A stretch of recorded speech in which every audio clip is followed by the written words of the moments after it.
نحمد نصلی علی رسول الکریم اما بعد فاعوذ باللہ من الشیطان الرجیم بسم اللہ الرحمن الرحیم۔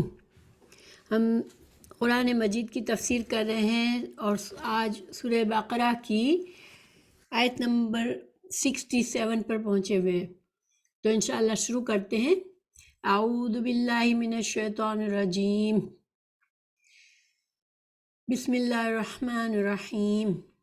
وَإِذْ قَالَ مُوسَىٰ لِقَوْمِهِ إِنَّ اللَّهَ يَأْمُرُكُمْ أَن تَذْبَحُوا بَقَرَةً قَالُوا وَتَتَّخِذُنَا هُزُوًا قَالَ أَعُوذُ بِاللَّهِ أَنْ أَكُونَ مِنَ الْجَاهِلِينَ۔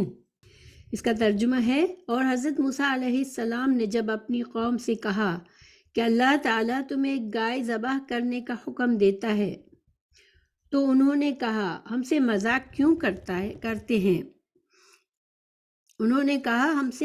کیوں کرتے ہیں؟ آپ نے جواب دیا، میں ایسا جاہل ہونے سے اللہ تعالیٰ کی پناہ پکڑتا ہوں۔ اچھا، اس آیت کی تفسیر سے پہلے تھوڑا سا ہم پیچھے سے تعلق دیکھ لیتے ہیں۔ دیکھیے، قرآن مجید میں اللہ سبحانہ تعالیٰ نے سورہ فاتحہ میں ہمیں ایک دعا سکھائی اور ہمیں ہدایت کی دعا مانگنے کے لیے ہمیں سکھایا کہ اہدنا الصراط المستقیم صراط الذین انعمت علیہم غیر المغضوب علیہم ولا الضالین، کہ یا اللہ ہمیں ہدایت کے راستے کی، ہمیں ہدایت دے دے صحیح راستے کی، اور وہ راستہ جس پر چل کر تیرے وہ انعام یافتہ بندے چلے، انبیاء کرام، صالحین، صدیقین، شہداء چلے اور وہ کامیاب ہو گئے۔ اللہ ہمیں وہ راستہ دکھا دے، اور ہمیں پھر ساتھ ہی ساتھ ہمیں یہ سکھایا کہ ہم اللہ سے پناہ مانگے کہ ہم ان لوگوں کی طرح نہ چلیں، ان لوگوں کے راستے پر نہ چلیں جن پر وہ لوگ چلے جن پر تیرا غضب ہوا۔ اور وہ کون تھے؟ علماء نے ایک تفسیر اس کی یہ بھی کی تھی کہ یہ یہود تھے، کیونکہ یہود کو اللہ سبحانہ تعالیٰ نے علم دیا، بہت سے انبیاء کرام، حضرت ابراہیم علیہ السلام، حضرت اسحاق علیہ السلام کی اولاد میں اللہ تعالیٰ نے بہت سارے انبیاء کرام کو مبعوث فرمایا، اور ان کو اللہ تعالیٰ نے تورات جیسی کتاب نازل کی حضرت موسیٰ علیہ السلام پر، اور ان کو اللہ تعالیٰ نے چنی ہوئی امت بنایا۔ لیکن انہوں نے اتنے سارے علم کے باوجود جو ہے، جب رسول اللہ صلی اللہ علیہ وسلم آئے تو انہوں نے ہدایت کو قبول نہیں کیا، حالانکہ وہ جانتے تھے، ان کی کتابوں میں تھا کہ اللہ تعالیٰ کے یہ سچے نبی ہیں، وہ پہچان چکے تھے، مگر وہ کیوں نہیں مانے؟ ان کے پاس علم کی کمی نہیں تھی، وہ تورات کے عالم تھے، جو علماء تھے بنی اسرائیل کے، لیکن انہوں نے ضد، حسد، عناد اور دنیا کی محبت میں اللہ کے پیارے رسول صلی اللہ علیہ وسلم کی ہدایت کے راستے کو قبول کرنے سے انکار کر دیا تھا۔ تو اللہ تعالیٰ نے ان پر ناراض ہوا اللہ تعالیٰ، اور ان کی یہ پوری ہسٹری ہمیں بتا رہے اللہ تعالیٰ۔ حضرت موسیٰ علیہ السلام کے بعد سے انہوں نے، اس قوم نے کیا کیا ظلم و ستم کیے، کس طرح سے اللہ تعالیٰ کی نافرمانی کی، کس طرح سے انبیاء کرام کو اذیتیں دی۔ تو اور یہ مقصد کیا ہے ان ساری باتوں کا، کہ ہم ایز اے امت مسلمہ ہم اس برے راستے سے چنے، ہم نے پناہ مانگی اللہ سے کہ اللہ ہمیں ان مغضوب علیہ کے راستے سے ہمیں بچانا۔ تو اللہ تعالیٰ ہمیں ساتھ ساتھ تعلیم فرما رہے ہیں کہ دیکھو انہوں نے کہاں کیا اللہ تعالیٰ نے ان پر انعامات کیے، اور کہاں انہوں نے اللہ تعالیٰ کی نافرمانی کی، اور تم کو ایسا نہیں کرنا ہے۔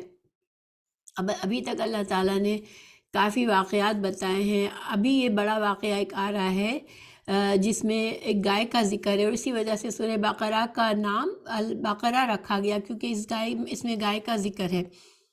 تو اس واقعے میں بھی ہمارے لیے بہت سے سبق ہیں۔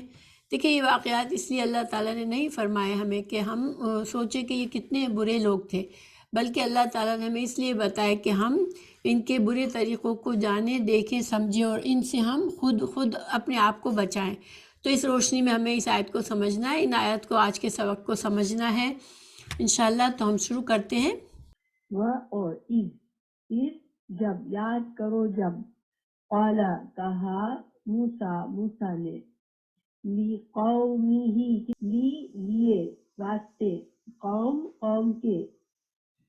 اپنی جب موسیٰ علیہ السلام نے اپنی قوم سے کہا ان اللہ بے شک اللہ تعالیٰ، انا کا مطلب بے شک اللہ، بے شک اللہ تعالیٰ یأمرکم، یأمرکم حکم دیتا ہے تم کو، ان یہ کہ تذبحو ذبح کرو، ذبح کرنا اردو میں بھی ذبح کا لفظ بولتے ہیں نا، ذبیحہ ذبح کرنا، تو قربان کرنا، تو ذبح کرو، تم ذبح کرو بقرتن ایک گائے، ایک گائے کی قربانی کا حکم دیا گیا ہے، ٹھیک ہے۔ اب یہ سمپل سا حکم ہے، اس میں کوئی اللہ تعالیٰ نے کوئی ڈیمانڈ نہیں کی ایکسٹرا، کوئی کنڈیشن نہیں لگائی، صرف کہا کہ بس ایک گائے کو قربان کرو۔ تو ظاہری بات ہے کہ اب اگر یہ حکم دیا تو ان کو اصولاً سمپل سا حکم ہے، ان کو ایک گائے لے کر ان کو ذبح کرنے کا تھا، لیکن نہیں، انہوں نے کیا کہا، قالو، انہوں نے کہا اتتخذنا، کیا، تتخذو بناتا ہے تو نہ ہمارا ہزوا مذاق، کیا ہم سے تو مذاق کر رہا ہے۔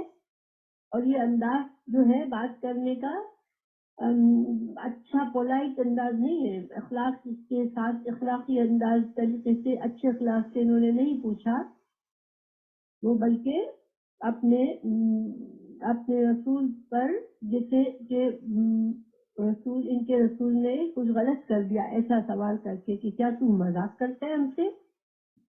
موسیٰ علیہ السلام نے کہا قالا،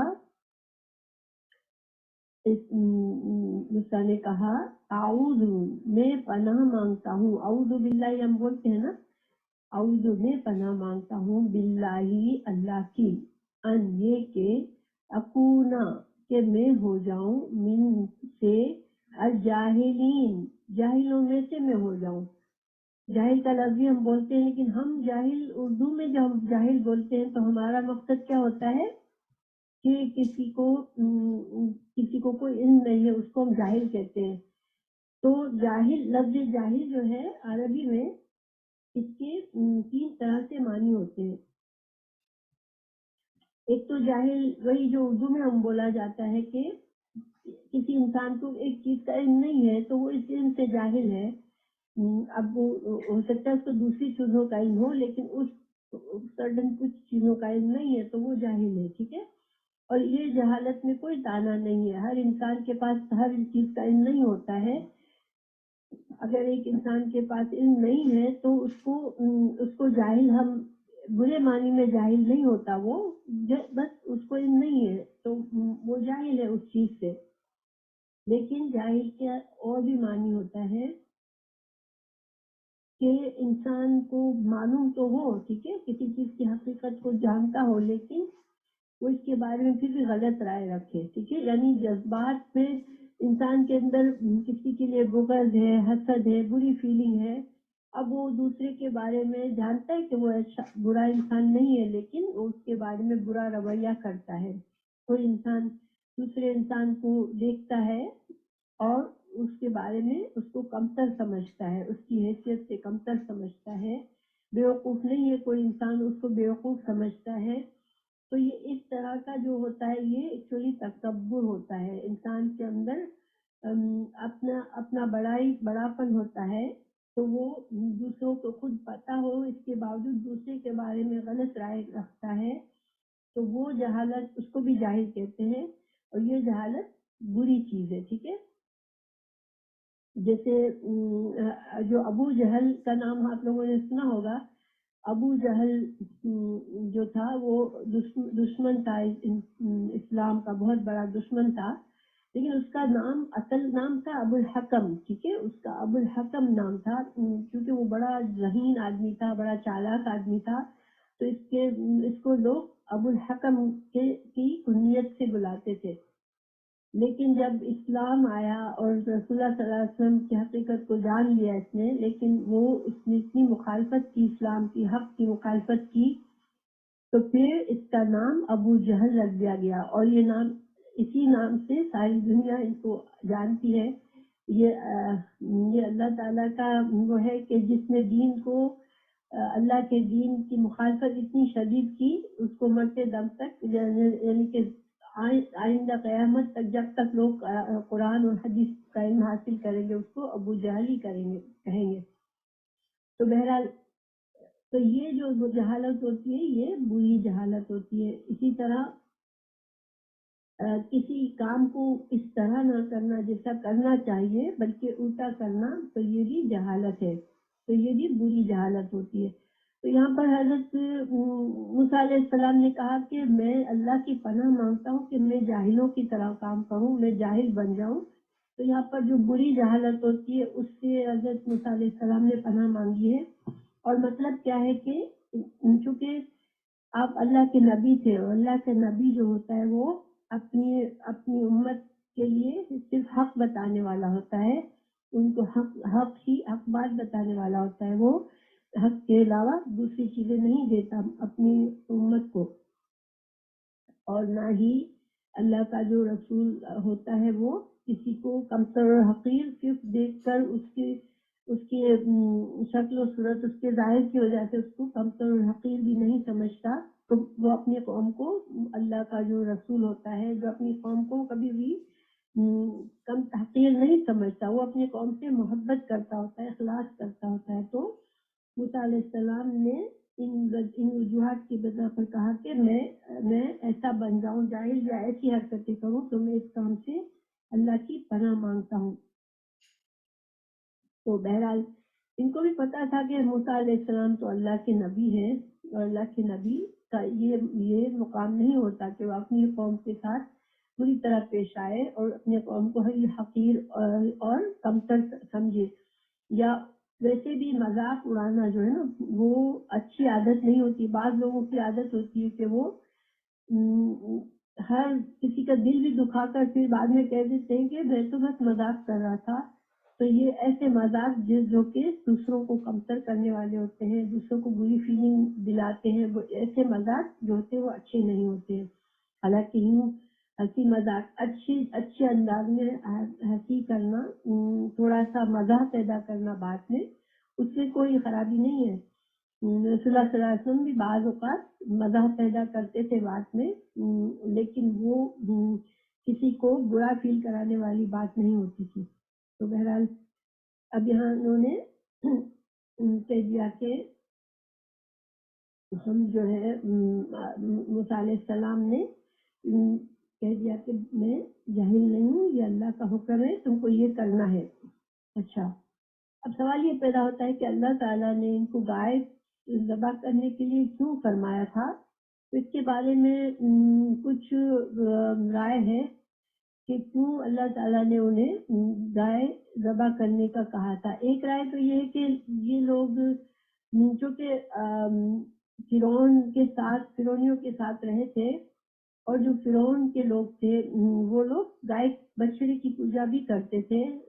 تو ایک چیز کو دیکھتے رہتے وہ لوگ کہ اس بچڑے کے جو بت بنا کر اس کو بہت زیادہ عزت دی جاتی ہے,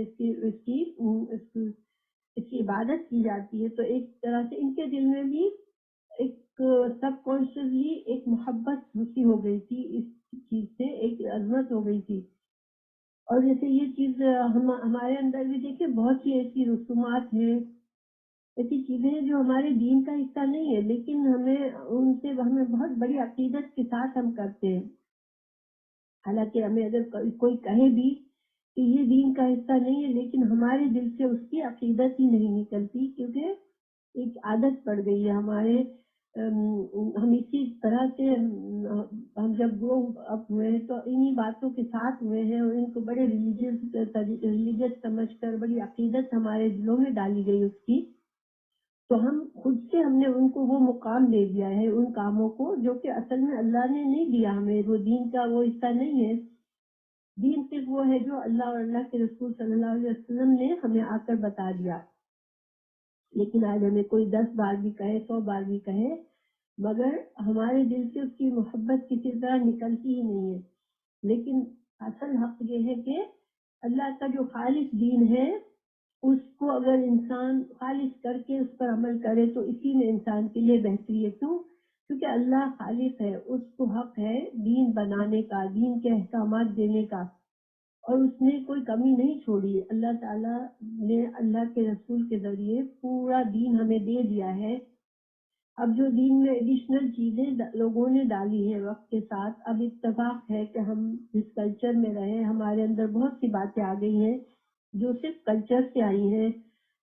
تو اب ہم ان سے عقیدت اگر کتنی بھی ہمیں ہے لیکن ہمیں صحیح علم آئے تو دین کا, ہمارے ایمان کا تقاضا کیا ہے کہ سمعنا واطعنا, دین آیا, اصل حکم آیا اور ہم نے سنا اور ہم نے اپنے جذبات کو ایک طرف کر کے ہم نے اس دین کی بات کو مان لی. کیونکہ اصل جہالت وہی ہے کہ انسان جذبات سے فیصلہ کرے اور حق بات جو ہو اس کو نہ مانے بلکہ جو بس اس کو ماننا ہے وہ مانے. تو بہرحال یہاں پر اور ایک اور بھی رائے ہے کہ اللہ تعالیٰ نے کیوں ان سے فرمایا تھا. ایک رائے تو یہ ہے کہ بچڑے کی محبت ان کے دل سے نکالنی تھی, اس لیے قربانی کا ان کو کہا گیا. دوسری رائے یہ ہے کہ ان کو ایک جو ہے ایک امیر آدمی کا قتل ہو گیا اور اب پھر اس کے بھتیجے نے اسے قتل کیا تھا لیکن اس نے اس کو قتل کر کے اس کی باڈی کو دوسروں کے پاس پھینک دیا. اب جو ہے جھگڑا ایک شروع ہو گیا, اب کس نے قتل کیا ہے اس بات پر جھگڑا ہو گیا. تو اللہ تعالیٰ حضرت موسیٰ علیہ السلام کے پاس یہ مقدمہ لایا گیا تو حضرت موسیٰ علیہ السلام نے اللہ کے حکم سے ان کو کہا کہ تم ایک گائے ذبح کرو. تو بہرحال دونوں پہ باتیں ہو سکتی ہے. ظاہر بات ہے کہ اللہ تعالیٰ کے کاموں میں حکمت ہوتی ہے تو دونوں وجوہات بھی ہو سکتی ہے. تو بہرحال اب اللہ تعالیٰ نے آگے آیت میں ہم پڑھتے ہیں کہ پھر انہوں نے دیکھیے جب موسیٰ علیہ السلام نے کہہ دیا کہ نہیں میں سیریسلی کہہ رہا ہوں تم کو گائے کا حکم ذبح کرنے کا حکم ہے, تو پھر انہوں نے کر لینا چاہیے تھا لیکن نہیں.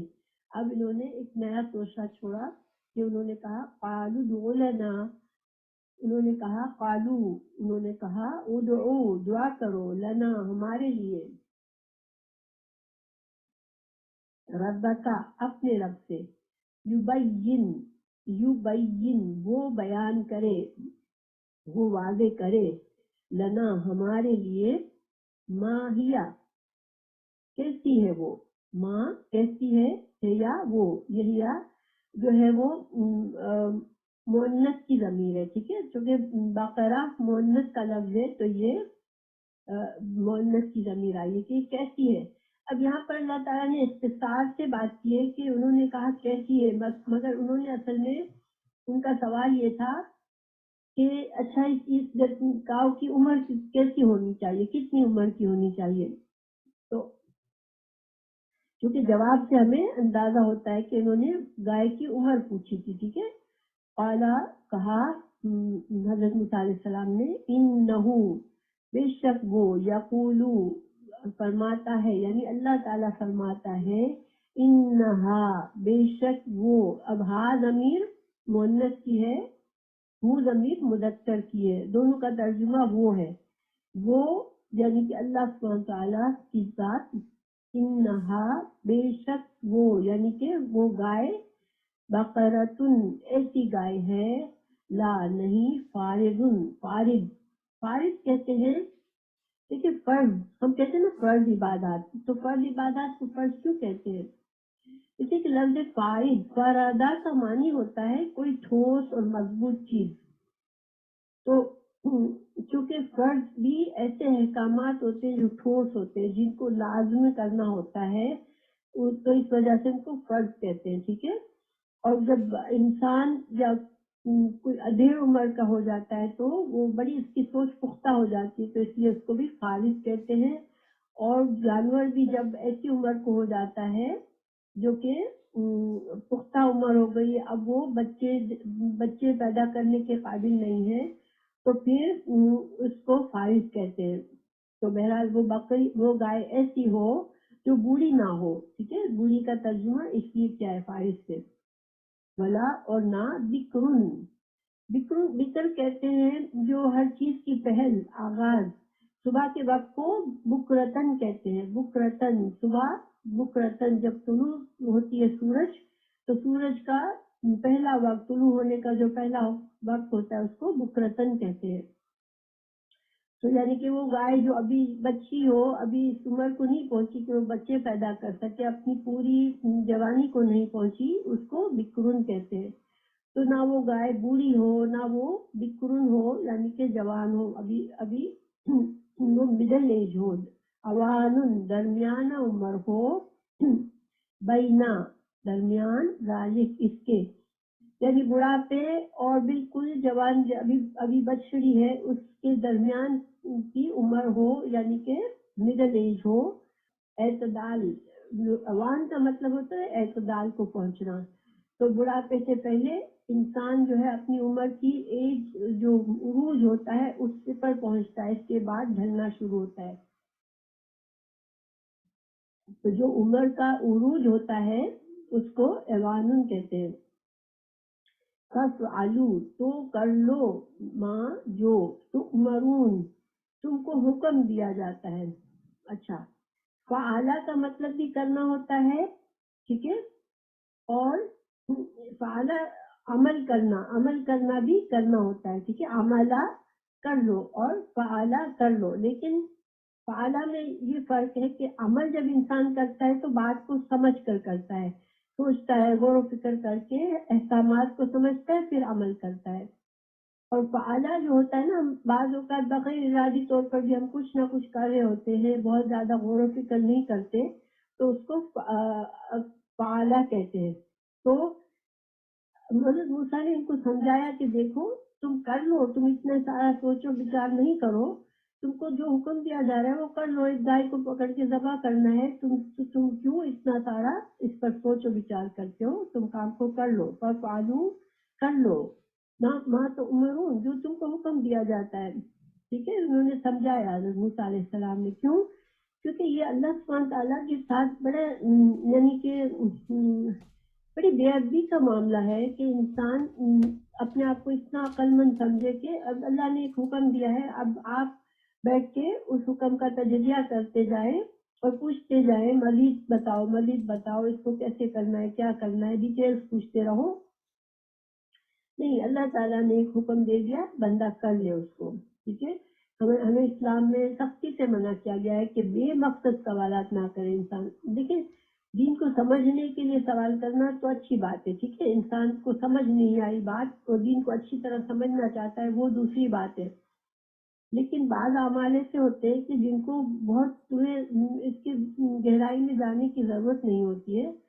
اب واضح بات ہے کہ بھائی گائے ذبح کرنی ہے، اب تم جو ہے کیوں اتنا زیادہ اس میں سوالات کرتے ہو؟ تو اگر ہم اسلام میں بھی ہمیں منع کیا گیا ہے، سورہ مائدہ میں اللہ تعالیٰ نے فرمایا، ایمان والو تم جب قرآن نازل ہو رہا ہے تو تم اپنے رسول سے بہت زیادہ سوالات مت کرو، کہ اگر چیزوں کو بہت واضح کر کے، احکامات کو بہت واضح کر کے دیا گیا تو تمہارے لیے مشکل ہو جائے گی۔ دیکھیں، اللہ تعالیٰ علیم حکیم ہے، اللہ اپنے بندوں کو جانتا ہے۔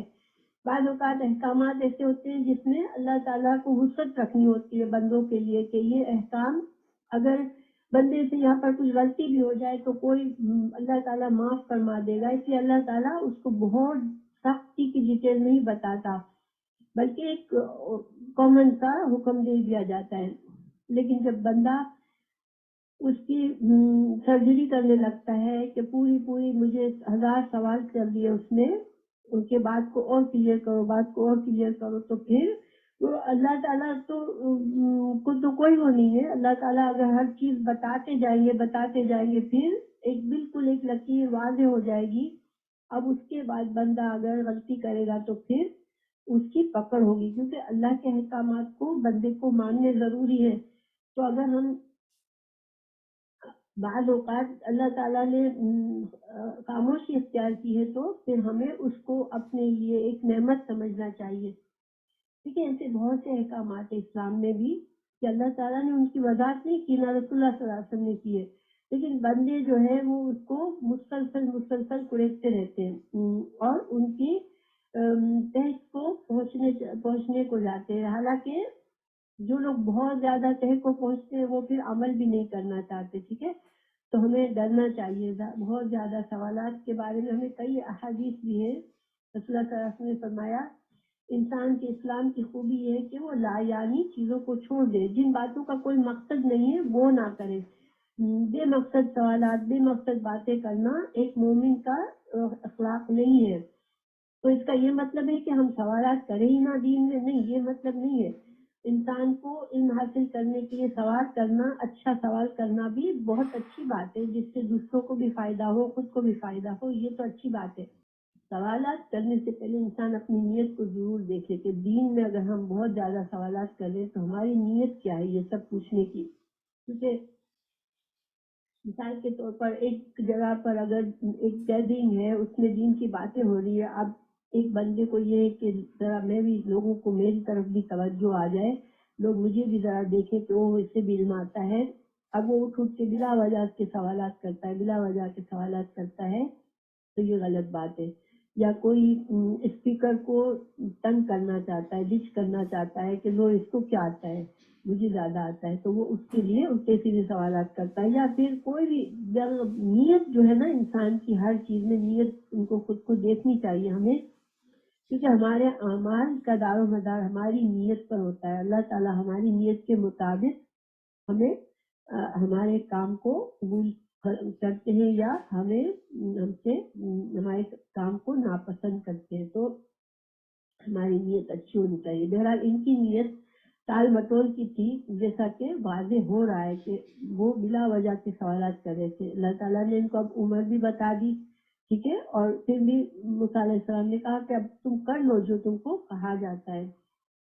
ایک اور حدیث بھی ہے ہمارے اسی سوالات کی کثرت پر، اللہ تعالیٰ نے فرمایا، حدیث اللہ تعالیٰ نے تمہارے لیے قیل و قال اور کثرت و سوال اور مال ضائع کرنے کو ناپسند کیا ہے۔ کتنی چیزیں یہاں پر کہی گئی، قیل و قال کو منع کیا ہے، کثرت سوال کو منع کیا ہے، اور مال ضائع کرنے کو۔ قیل و قال کیا ہوتا ہے؟ جیسے مثال کے طور پر انسان نے ایک بات ادھر سے سنی، پھر وہ بیٹھ کے تبصرہ کرے کہ وہ فلاں نے یہ کہا، فلاں نے یہ کہا، اس لیے کہا، وہ کہا، پھر اس بات کو آگے سے آگے سے آگے بڑھاتے چلے جائے، حالانکہ بات کی کوئی تحقیق نہیں ہوئی، کچھ نہیں ہوئی، اس کو قیل و قال کہتے ہیں۔ آج کل جو میڈیا ہے وہ قیل و قال ہی ہے، اس لیے کہ دیکھیں بات کو اتنا بڑا کر دیا جاتا ہے کہ بات اگر صحیح حقیقت سامنے آئے تو ہو سکتا ہے وہ بہت چھوٹی سی بات ہو، تو یہ اس کو اسلام نے پسند نہیں کیا ہے۔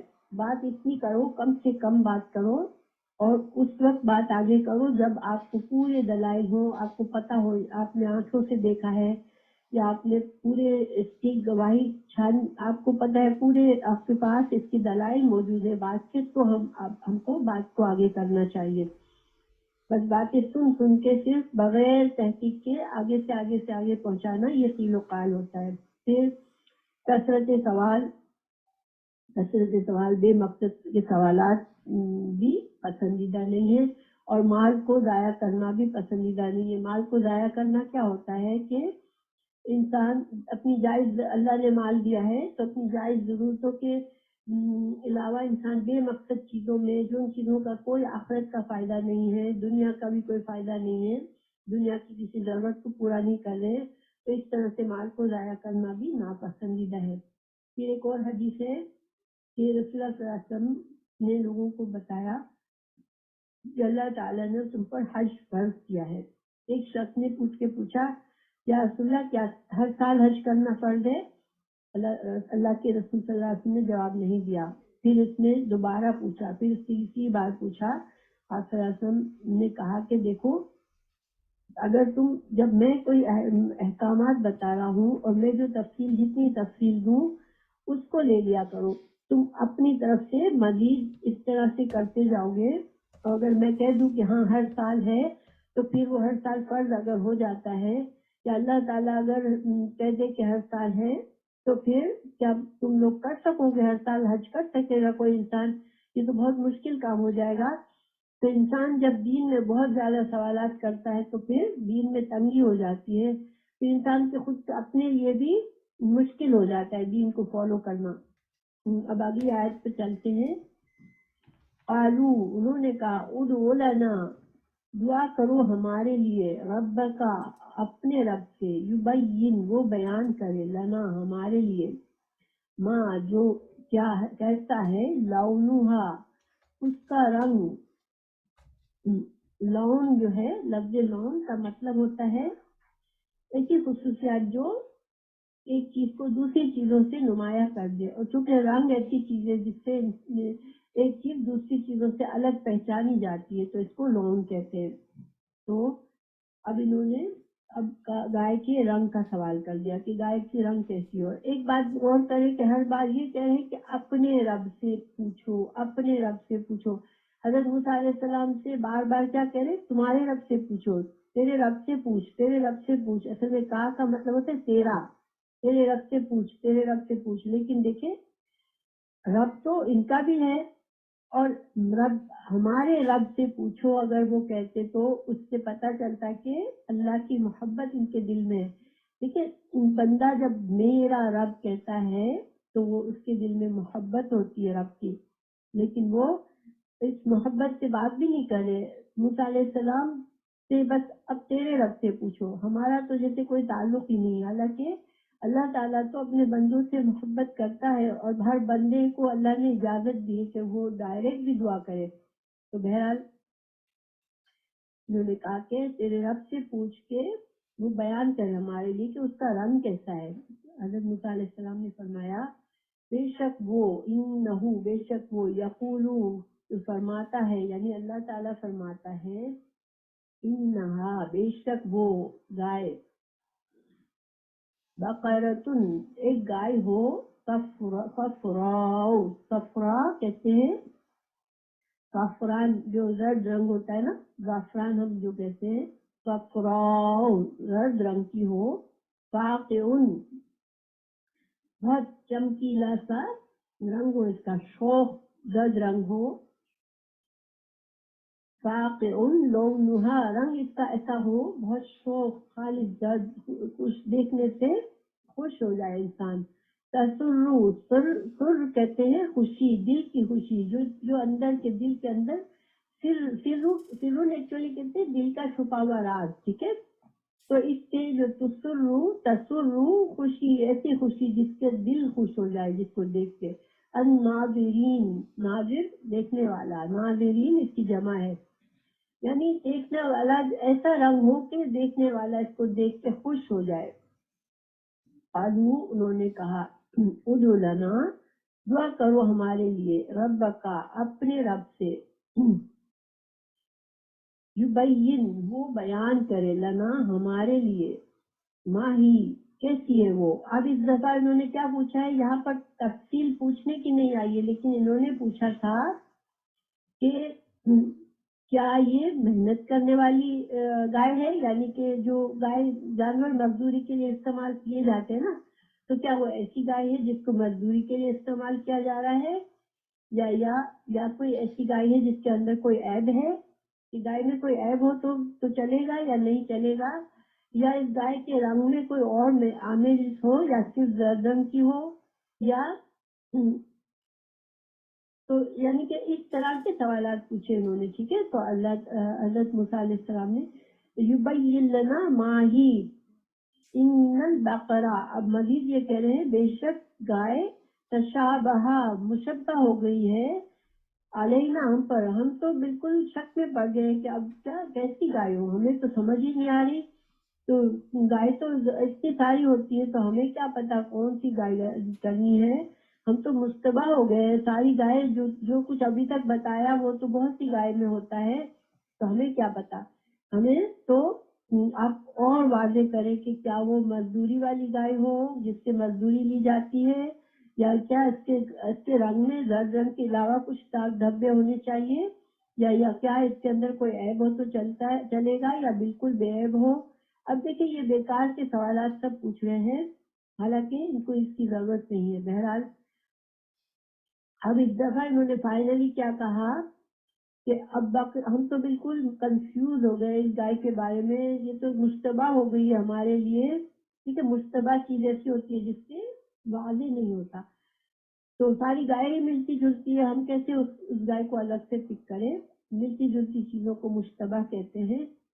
وَإِنَّا بے شک ہم، انشاءاللہ، ان اگر چاہا اللہ اللہ نے لمہتدون البتہ ہدایت پانے والے ہو جائیں گے. ٹھیک ہے.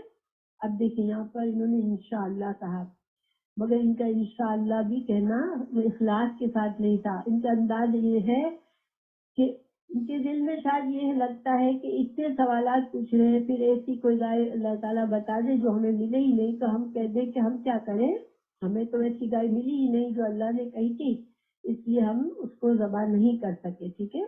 تو اب اللہ پر ڈال دیا کہ بھائی وہ تو اللہ ہی نہیں چاہے گا تو ہم کیا کریں گے، تو اگر اللہ چاہے گا تو ہم کر لیں گے اس گائے کو ذبح.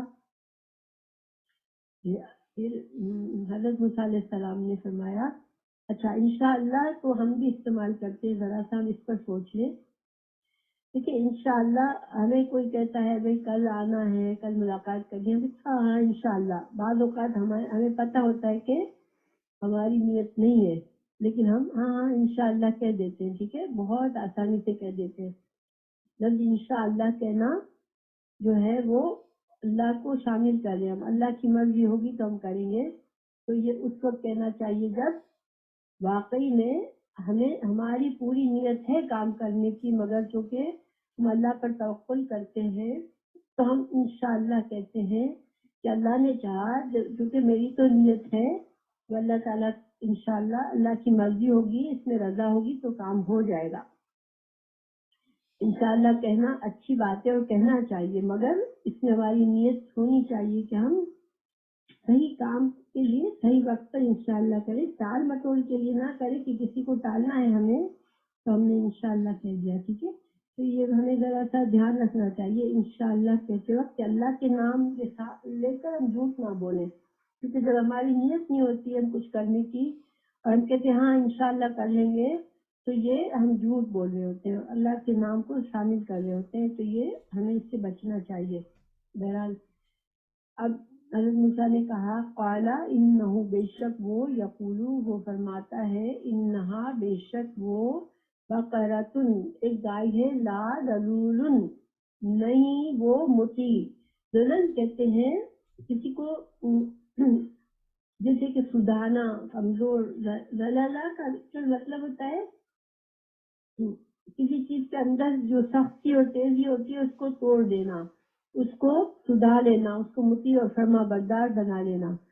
تو ظاہری بات ہے جانور سے مزدوری لینے کے لیے اس کو توڑا جاتا ہے، اس کو ٹرین کیا جاتا ہے، اس کے اندر کی جو اکڑ اور سختی ہوتی ہے اس کو نکالا جاتا ہے. تو وہ ایسی گائے نہیں ہو جس کو مطیع کیا گیا ہو، جس کی سختی کو توڑا گیا ہو، جس کو فرما بردار بنایا گیا ہو. یعنی سدھائی ہوئی گائے نہ ہو، ایک آزاد جانور جیسا ہوتا ہے، بالکل آزاد ہو.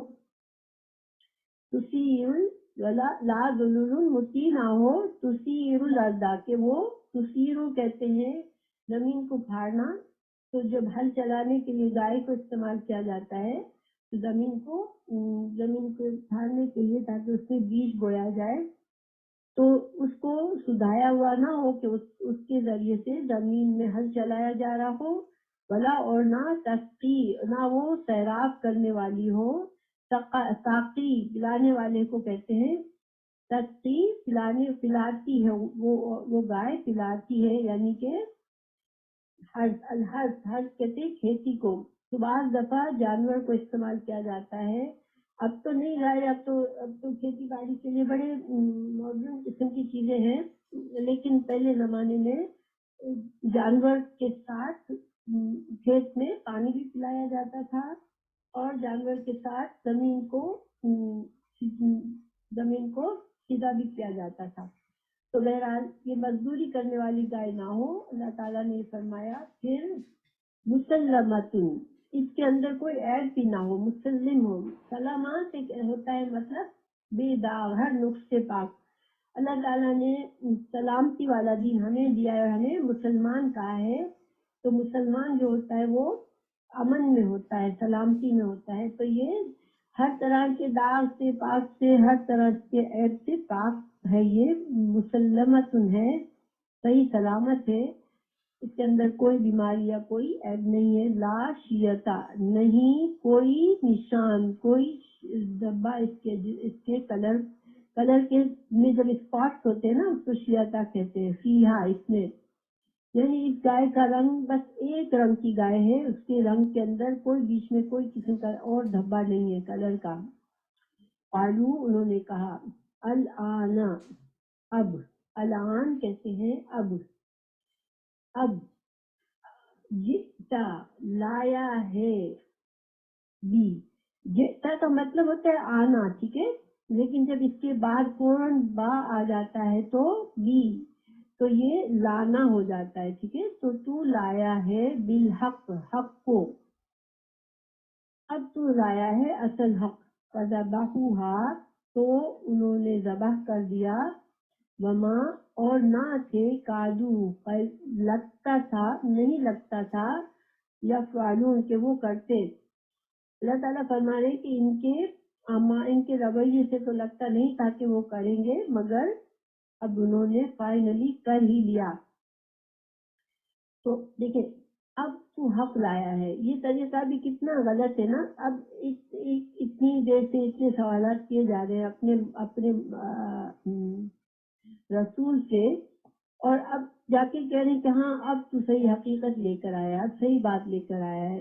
تو یہ سارے انٹرویو ایک انداز ہے غور کرنے والا ہے کہ کس طرح سے وہ ایکچولی یہ جہالت ہی ہے ان کے اندر, مگر یہ اچھی والی جہالت نہیں ہے. جو انسان ایسا اخلاق ہوتا ہے وہ جاہل ہی ہوتا ہے اصل میں, مگر یہ بری طرح کی جہالت ہے ان کے اندر.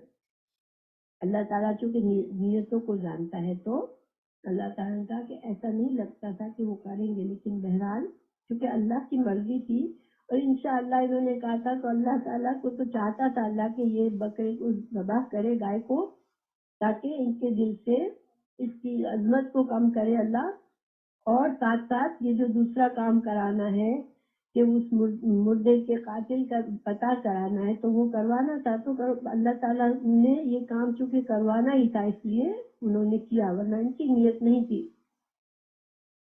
بہرحال پھر اب یہ قصہ بتایا جا رہا ہے جو شخص مر گیا تھا.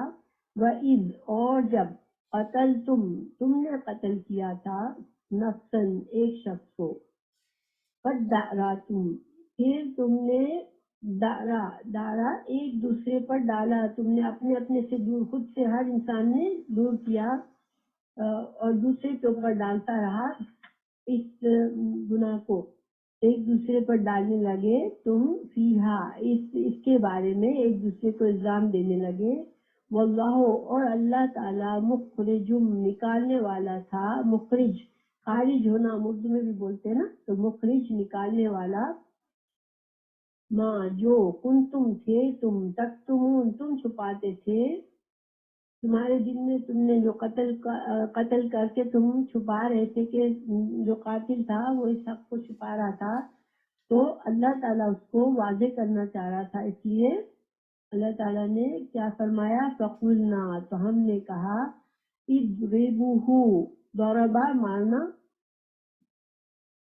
مارو اس کو, ہو کی ضمیر مقتول کی طرف ہے, جس مردے کی طرف یہ تو آدمی قتل کر دیا گیا اس کی طرف ہے کہ اس کو مارو, اس کی لاش کو مارو, ببعضھا ساتھ بعض کے, یعنی کوئی ایک ٹکڑا اس گائے کا لو. ہاں یہاں پر ضمیر مؤنث سے آئی ہے, یہ مؤنث کی کیوں آئی ہے, گائے کے لیے. تو گائے کے جسم کا ایک ٹکڑا لو اور اس مقتول کی باڈی کو ٹچ کرو اس سے, تو کذالک اب یہاں پر جب انہوں نے کیا تو وہ آدمی زندہ ہو گیا, ٹھیک ہے, اور زندہ ہونے کے بعد اس نے مقتول کا پتہ بتایا, اشارہ کیا کہ اس کے اپنے بھتیجے نے ہی مارا تھا, اور اس کے بعد پھر وہ دوبارہ مر گیا, اس لیے کہ اس کی زندگی تو یہ نہیں تھا کہ اس کو زندہ کرنے کا صرف ایک مقصد تھا, اب اس کی زندگی چلی گئی, لیکن اللہ تعالیٰ نے یہ ایک معجزے سے اس کو زندہ کیا اور واضح کر دیا اور مقتول کا پتہ بتا دیا. پھر اللہ تعالیٰ فرمارے کذالک اسی طرح یحیی زندہ کرتا ہے اللہ الموتى مردہ کو. اللہ تعالیٰ نے جس طرح اس مردے کو زندہ کر دیا, اللہ اسی طرح زندہ کرنے کے کا اللہ تعالیٰ کو اللہ کی قدرت ہے کہ وہ اسی طرح تم کو زندہ کرے گا، یعنی کہ قیامت کے دن، ٹھیک ہے، کذالک یحیی اللہ الموتیٰ، مردوں کو اللہ زندہ کرے گا، وَیُرِیکُم، اور دکھاتا ہے اللہ آیاتہ، اپنی نشانیاں، لعلکم، تاکہ تم تعقلون، تم عقل سے کام لو، ٹھیک ہے۔ اب یہاں پر اللہ تعالیٰ نے ایک معجزہ دکھایا، اور اللہ تعالیٰ نے یہ بتایا کہ اللہ قدرت رکھتا ہے کہ ایک مردہ کو دوبارہ زندہ کرے، اور یہ اللہ تعالیٰ نے سورہ بقرہ میں ہی 5 جگہوں پر اللہ تعالیٰ نے یہ مردے کو زندہ کرنے کے واقعات بتائے ہیں۔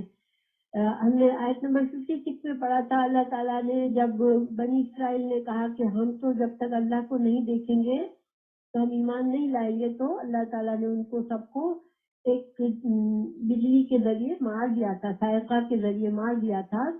پھر ان کو دوبارہ جب حضرت موسیٰ علیہ السلام نے دعا کی تو اللہ تعالیٰ نے ان کو زندہ کیا تھا، وہ ایک واقعہ تھا۔ پھر یہ واقعہ ہے، اس کے علاوہ آیت 243 سورہ بقرہ میں ایک پوری بستی کا واقعہ بتایا اللہ نے کہ اس بستی کو جہاد کرنے کا تھا، ایک کوئی ان پر کسی نے حملہ کیا، ان کو تھا کہ اللہ کا حکم تھا کہ وہ جہاد کرے، دفاع کرے تو اللہ ان کو کامیابی دے گا، لیکن وہ بستی چھوڑ کر بھاگ گئے تو اللہ تعالیٰ نے ان کو، چونکہ وہ موت کے ڈر سے بھاگے تھے تو اللہ نے پوری بستی کو موت دے دی۔ پھر اللہ نے ان کو زندہ کیا اور ان کو یہ بتایا کہ تم جس موت سے ڈرتے ہو وہ تو تمہیں کہیں بھی آ سکتی ہے۔ اسی طرح حضرت آیت نمبر 259 میں حضرت عزیر علیہ السلام کا واقعہ بتایا اللہ تعالیٰ نے کہ وہ جب فلسطین کو بالکل سے تباہ برباد کر دیا گیا تو وہاں گزرے، انہوں نے کہا کہ اللہ تعالیٰ اس بستی کو، یہ بستی کو اب کیسے بچ سکتی ہے، اس کو تو پوری طرح سے تباہ کر دیا گیا ہے۔ اللہ تعالیٰ نے ان کو 100 سال تک سلا دیا، اور 100 سال کے بعد ان کو اٹھایا تو بستی پوری آباد ہو چکی تھی اور ان کا گدھا مرا ہوا پڑا تھا جس کی ہڈیاں بھی ٹوٹ گئی تھی۔ پھر اللہ تعالیٰ نے ان کی نظروں کے سامنے گدھے کو اٹھایا اور زندہ کیا تھا۔ اور پھر آیت نمبر 260 میں حضرت ابراہیم علیہ السلام کا واقعہ بتایا گیا کہ انہوں نے اللہ سے دعا کی تھی کہ اللہ مجھے دیکھنا ہے کہ تم مردوں کو کیسے زندہ کرے گا، تو اللہ تعالیٰ نے 4 پرندوں کو ان کو حکم دیا کہ ان کو قتل کرو، پھر اللہ تعالیٰ نے ان پرندوں کو زندہ کیا تھا۔ مقصد کیا ہے کہ اللہ تعالیٰ نے یہ چیزیں معجزات کیوں بتائے، تاکہ انسانوں کو یہ شک نہ رہے کہ اللہ تعالیٰ جو ہے وہ زندہ نہیں کر سکے گا یا اللہ تعالیٰ نہیں کرے گا۔ سورہ لقمان آیت 28 میں اللہ تعالیٰ نے فرمایا ما خلقکم ولا بعثکم الا کنفس واحد، کہ تم کو پیدا کرنا پہلی بار اور تم کو دوبارہ موت کے بعد اٹھانا، تو ساری مین کائنڈ کو، سارے انسانوں کو پیدا کرنا اور سارے انسانوں کو موت کے بعد اٹھانا قیامت کے دن، تو اللہ کے لیے تو ایسے ہی جیسے ایک نفس کو اللہ نے موت دی، ایک نفس کو اللہ نے زندگی دی اور موت کے بعد پھر سے اٹھایا، تو جہاں جہاں اللہ تعالیٰ نے موت کے بعد لوگوں کو اٹھایا تو اس میں موت کے یا قیامت کے دن کا یقین دلانا تھا کہ اللہ تعالیٰ ضرور اٹھائے گا اور ضرور بندوں کو جواب دینا پڑے گا۔ اور یا بنی اسرائیل کو یہ واقعہ دکھا کے ان کے عقیدے کو صحیح کرنا تھا کہ تم جو ہو یہ مت سمجھو کہ دنیا میں تم گناہ کر کے اپنی منمانی کر کے رہو گے تو تمہیں آخرت میں کوئی پوچھنے والا نہیں ہوگا، آخرت میں تمہیں اٹھایا جائے گا اور تمہیں حساب دیا جائے گا۔ تو یہ ان آیات کی تفسیر تھی۔ اور یہاں پر چونکہ یہ ساری چیزیں مدینہ کے یہودیوں کو سنائی گئی تو ان کو بتایا گیا کہ دیکھو یہ تمہارے جو باپ دادا تھے وہ اتنا قیل و قال کرتے تھے، حقیقت کو جاننے کے باوجود وہ حق کو ایکسپٹ کرنے میں اتنا زیادہ حجت بازیاں کرتے تھے، ہیلے کرتے تھے، اور تم بھی اب رسول اللہ صلی اللہ علیہ وسلم کو جان کر تم بھی یہی کچھ کر رہے ہو اور تم ان کو مان نہیں رہے ہو، ان پر ایمان نہیں لا رہے ہو، تو تم بھی اس رویے سے بچو اور ایمان لے آؤ۔ تو ان کو ایمان کی ساتھ ساتھ دعوت دی گئی اور ان کو سمجھایا گیا مسلمانوں کے لیے بھی ایک طرح سے موت کے بعد زندہ ہونے کے عقیدے کو پختہ کیا گیا کہ اللہ تعالیٰ ضرور اٹھا سکے گا، اللہ تعالیٰ کی قدرت رکھتا ہے اور اللہ ضرور اٹھائے گا اور حساب کتاب ہوگا۔ اور ساتھ ساتھ مسلمانوں کی تربیت بھی کی گئی کہ تم اپنے رسول سے اس طرح سوالات مت کرو جس طرح سے موسیٰ علیہ السلام سے اس کی قوم کرتی تھی۔ ایک اگلی آیت بھی آئے گی ابھی سورہ بقرہ میں جس میں خاص منع کر دیا اللہ تعالیٰ نے مسلمانوں سے کہ کیا تم چاہتے ہو اپنے نبی سے اس طرح سوالات کرو جس طرح سے موسیٰ علیہ السلام سے اس کی قوم کرتی تھی؟ تو جو اپنے ایمان کو چھوڑ دے گا، کفر کے ساتھ بدلے گا تو وہ پھر خسارہ پائے گا۔ تو یہ گویا کہ اب نبی صلی اللہ علیہ وسلم کی بات کو ماننا مسلمان کے لیے ضروری ہوتا ہے۔ آج ہمارے لیے ہم کیسے عمل کریں اس پر؟ دیکھیے حدیث، قرآن اور حدیث کے بغیر، دونوں کے بغیر دین کی تعلیم کمپلیٹ نہیں ہوتی۔ تو جب صحیح حدیث ہمارے سامنے کوئی حکم صحیح حدیث سے ثابت ہو تو اس کو ماننا بھی ہمارے لیے ضروری ہے، اتنا ہی ضروری جتنا قرآن کے حکم کو ضروری ہے۔ اور اپنے رسول صلی اللہ علیہ وسلم کے اطاعت اور فرما برداری بھی لازمی ہے ہمارے لیے۔ یہ اللہ سبحانہ تعالیٰ نے ان کو یہ فرمایا کہ لعلکم تعقلون، گویا کہ اس سے تاکہ شاید کہ تم عقل سے کام لو۔ تو گویا کہ ہمارا دین جو ہے وہ اس میں عقل کا استعمال ضروری ہے، لیکن کس حد تک؟ دیکھیں انسان اللہ سبحانہ تعالیٰ کے کسی بھی حکم پر اگر ثابت شدہ حکم ہے یا رسول اللہ صلی اللہ علیہ وسلم کا ثابت شدہ حکم ہے، دلائل کے ساتھ ہمارے سامنے آیا ہے، تو پھر ہماری عقل جو ہے وہ اس کو ہمیں سائڈ پہ رکھنا ہے، ہمیں صرف اس پر عمل کرنا ہے، چاہے ہم کو اس کی جو بھی حکمت ہے اس میں وہ سمجھ آئے یا نہ آئے، ٹھیک ہے؟ تو یہ تو اس میں تو عقل کا کوئی استعمال نہیں ہے۔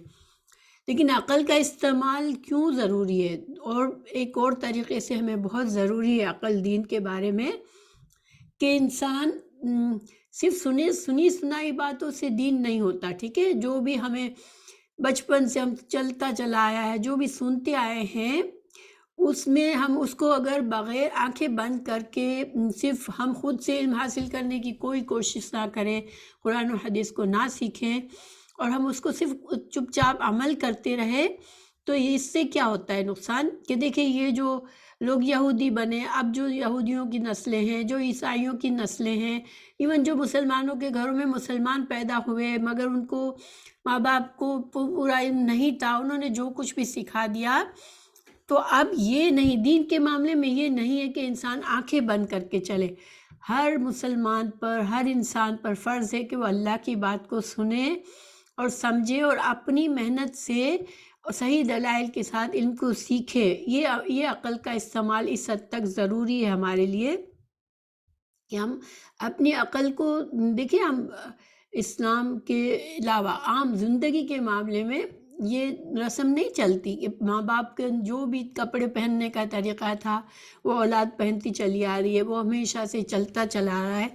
نہیں، اولاد کہتی ہے نہیں، ہم نئے زمانے کے لوگ ہیں، ہم اپنی مرضی سے چلیں گے۔ اس میں بہت سے طریقے ہیں جو انسان اپنے والدین کے طریقوں پر نہیں چلتا، مگر دین کا ایک معاملہ ہے جس میں انسان اپنی عقل کو چھوڑ دیتا ہے بالکل، تو یہ طریقہ صحیح نہیں ہے۔ دین میں ہمیں عقل کا استعمال ضروری ہے، اور اس عقل کا استعمال کس طرح کریں؟